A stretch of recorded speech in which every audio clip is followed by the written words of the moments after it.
मुझे एक्सपीरियंस हुआ south Africa जाने का, वहां मैंने बंजी जंपिंग की। बंजी जंपिंग करना कोई कारनामा नहीं है, सिर्फ थोड़ा सा दिल जिगरा होना चाहिए, बस इतनी सी बात है। उसके बाद आपने क्या करना होता है, आप एक पुल से आपके वो पांव जो है ना वो एक रस्सी से बांध देते हैं और फिर कहते हैं छलांग मारो बस। तो छलांग मारने में फ्री फॉल में कौन सी टेंशन है? काम आपने नहीं करना, सारा काम ग्रेविटी ने करना। आपके एंड पे कोई मेहनत नहीं, आपने तो बस एक कदम आगे ले जाना है, बाकी सारा काम तो समझे फ्री में होगा, ऑटोमेटिकली होगा। बंजी जंपिंग में जो कॉर्ड है वो इलास्टिक होती है, आप जाते हैं नीचे ऊपर, आप खुद कंट्रोल नहीं कर रहे होते उसको कि जी बंजी कॉर्ड मुझे लेफ्ट ले जाओ, मुझे राइट ले जाओ। बंजी कॉर्ड खुद आपको ले जाएगी जहां आप जाएंगे।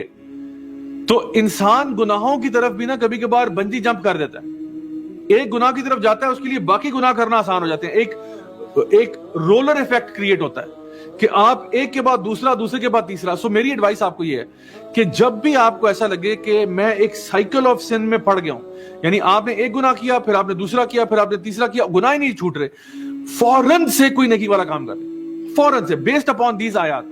इन आयात की रोशनी में पता ये चल रहा है कि अगर आपसे गुनाह हो रहे हैं ना यके बाद दीगरे, और आप अपने बारे में नदामत महसूस कर रहे हैं कि यार ये मैं क्या कर रहा हूं, मुझे हो क्या गया, व्हाट एम आई डूइंग, फौरन कोई नेक काम करो, फौरन वुजू करो, जाके 2 रकात नफल पढ़ लो, फौरन से कुरान मजीद उठाओ, एक पेज पढ़ लो, फौरन से पैसे निकालो, बटवे से किसी गरीब को दे दो, कुछ करो, अपनी उस साइकिल को तोड़ो। क्योंकि जो शख्स भी गुनाह का रास्ता इख्तियार करता है उसके लिए गुनाह आसान कर दिया जाता है, जहन्नम का रास्ता आसान कर दिया जाता है। जो शख्स नेकी का रास्ता इख्तियार करता है उसके लिए नेकी करना आसान हो जाती है। तो इसीलिए हम बार बार स्ट्रेस करते हैं अपनी इस ऑर्गेनाइजेशन में, इदारे में, यूथ क्लब में, हम बार बार स्ट्रेस करते हैं अच्छी सोबत में आ जाओ, अच्छी सोबत में आ जाओ। क्यों? अच्छी सोबत में आओगे ना तुम्हें नेकी करने के चांसेस बार बार मिलेंगे, बुरी सोबत में आओगे बुराई करने के चांसेस बार बार मिलेंगे। और इंसान वैसे ही आपको पता है इतना स्ट्रांग होता नहीं है, पीयर प्रेशर में आ जाता है। अच्छी सोबत में होगा तब भी पीयर प्रेशर आएगा, नेगेटिव सोबत में होगा तब भी पीयर प्रेशर आएगा। तो आपकी सोबत, वो उर्दू का मुहावरा है ना, खरबूजे को देख के क्या होता है, खरबूजा रंग पकड़ता है। हमारे पेरेंट्स ने बचपन से कहा था बेटा क्लास में जब जाओगे ना तो लाइक बच्चों के साथ बैठना।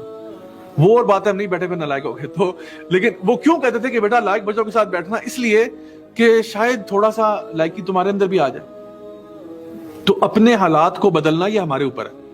अल्लाह ताला हमारे लिए उस रास्ते को आसान करेगा, जो रास्ता भी हम इख्तियार करेंगे। आप गुनाह करना चाहते हैं, आपको गुनाहों में फैसिलिटेट कर दिया जाएगा। आप नेकियां करना चाहते हैं, अल्लाह ताला आपको नेकियों में फैसिलिटेट करेगा। चॉइस आपकी है।